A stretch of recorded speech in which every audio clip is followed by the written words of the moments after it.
Hello. ডিম পাহাড় শেষ করার পরে যখন দুইটা ছোট আভেল আছে এগুলো শেষ করলাম, শেষ করার পরে দেখি প্রচণ্ড বৃষ্টি, কুয়াশা কুয়াশা ছিল, বৃষ্টি ছিল না। অনেকক্ষণ ছবি তুলতেছিলাম।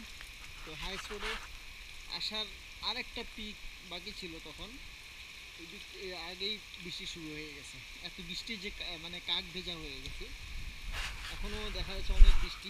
এসে তো কাক ভেজা হয়েও রেইনকোটটা নিয়ে আসছিলাম, রেইনকোটটা মাত্র খুলে সব কিছু রেডি করে ব্যাগে ঢুকিয়ে সব করলাম, সাইকেল রেডি।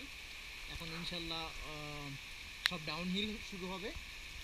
21 কিলো থেকে শুরু করে একদম আলীকদম পর্যন্ত, উকিজন পাড়া পর্যন্ত বেশি ডাউনহিল, তারপরে হয়তো আফিলা আছে হালকা।